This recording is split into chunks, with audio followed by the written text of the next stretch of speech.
Aqui é Rodrigo para falar hoje, nesse episódio, de um tema bastante profundo.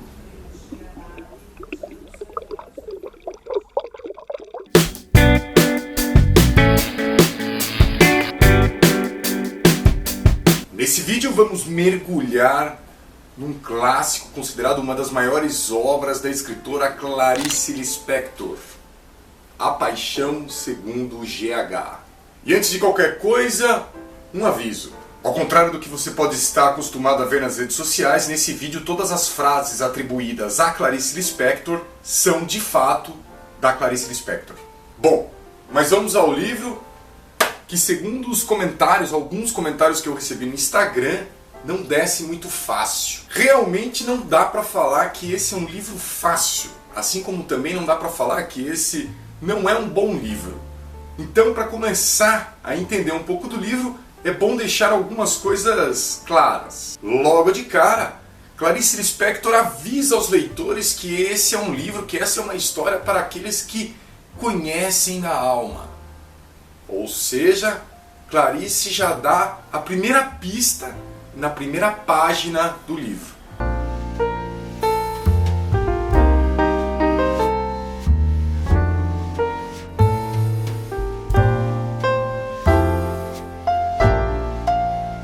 E acho que a primeira dica que ela dá é que esse livro não é feito para aquele leitor que gosta só de ficar na superfície das coisas.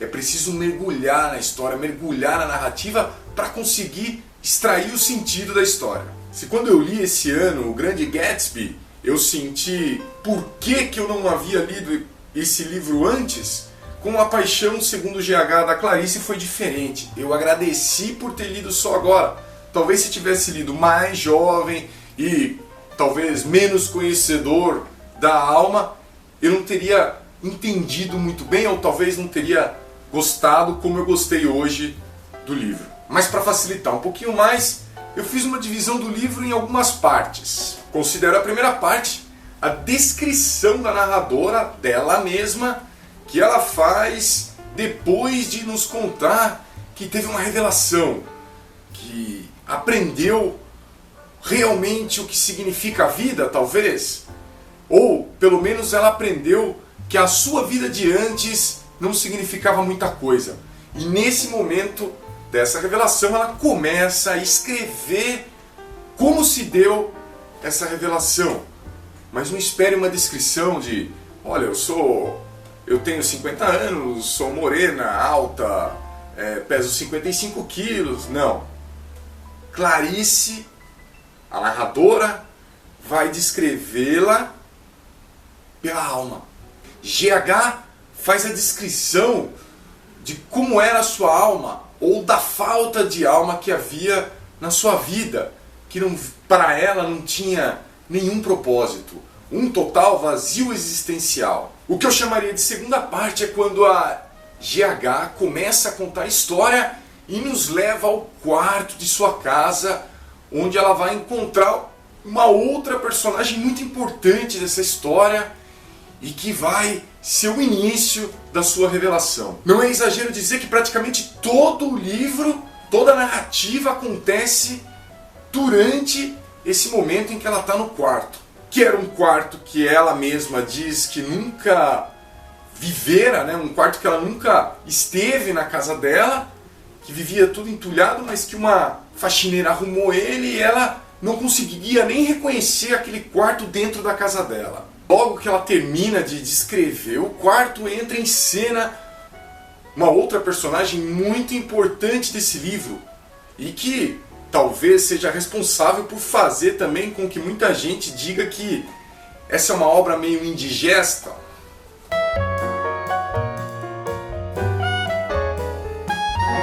A barata.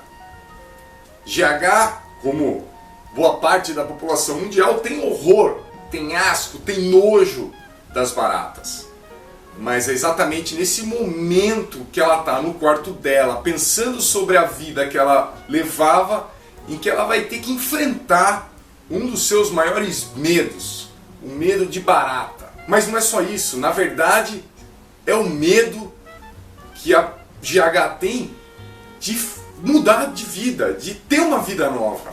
E tudo isso se mistura naquele momento quando ela pega a porta do armário e consegue prensar a barata contra a porta, que fica ali com metade do corpo preso, metade do corpo para fora, e aquela gosminha, né, que as baratas têm quando são apertadas, saindo do seu corpo.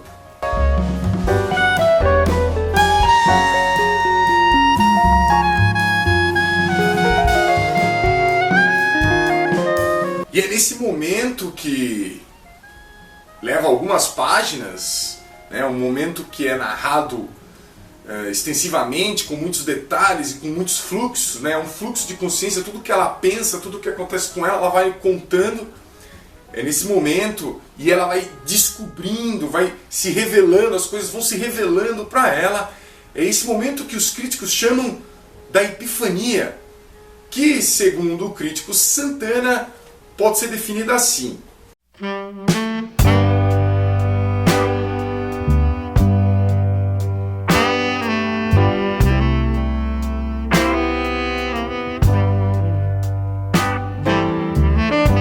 O elemento corriqueiro, prosaico dessa história é exatamente, ela está num quarto da sua casa, realizando, né, tarefas absolutamente simples, e naquela coisa do dia a dia acontece toda a sua revelação, acontece a sua epifania.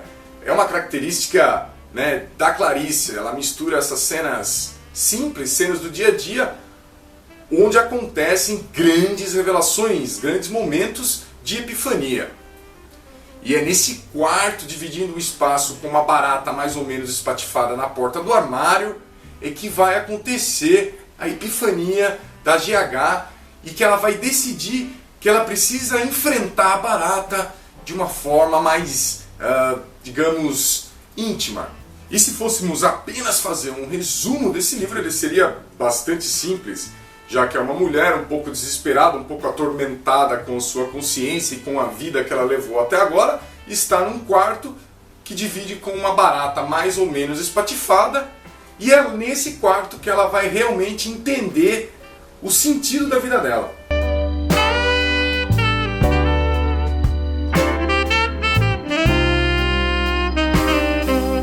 Por isso que só o resumo é inútil. É preciso a gente entender, ler a obra, porque mais importante do que acontece nesse livro da Clarice, muito mais importante, é como as coisas acontecem e como ela narra essa história aparentemente comum. A GH, ou seja, a Clarice, cria toda uma linguagem para poder nos contar o que está acontecendo com ela. Essa é a arte da escritora. Ela absolutamente quebra as regras do romance tradicional. Ela inventa. É uma linguagem cheia de metáforas, de sinestesias, de comparações, em que ela vai nos levando a entender tudo o que acontece com ela e toda essa revelação e todo esse momento, né, de entendimento dela mesma ao dividir o quarto com a barata.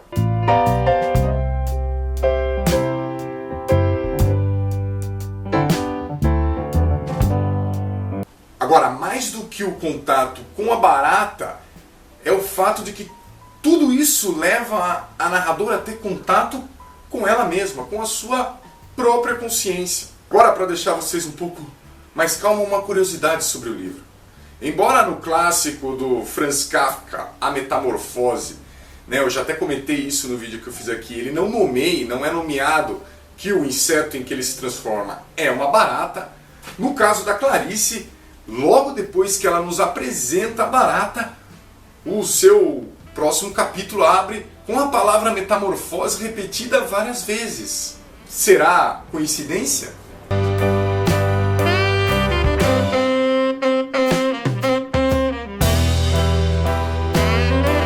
Até porque o que acontece com a narradora, embora ela não se transforme num inseto, é uma metamorfose, é uma transformação, ou o que ela chama de uma nova vida na vida. E outro paralelo inevitável é justamente o título do livro, A Paixão Segundo GH, que provavelmente tem ali uma conexão com a outra paixão, A Paixão de Jesus Cristo, a Paixão de Cristo. Afinal, o livro nada mais é do que Todavia Crucis, que a GH seguiu até chegar à sua, digamos, ressurreição. Então é isso, se você nunca leu Clarice Lispector, espero que você tenha ficado pelo menos curiosa ou curioso para ler a primeira vez. Se você já leu e não entendeu muito bem, espero que esse vídeo tenha ajudado de alguma coisa. E se você já leu e gostou, dê um joinha, compartilhe, mande para o seu professor, mande para os seus alunos, enfim. Se é a primeira vez que você está passando pelo Tutebook, se inscreva no canal para receber os próximos vídeos. Siga também a gente no Instagram e valeu, até a próxima.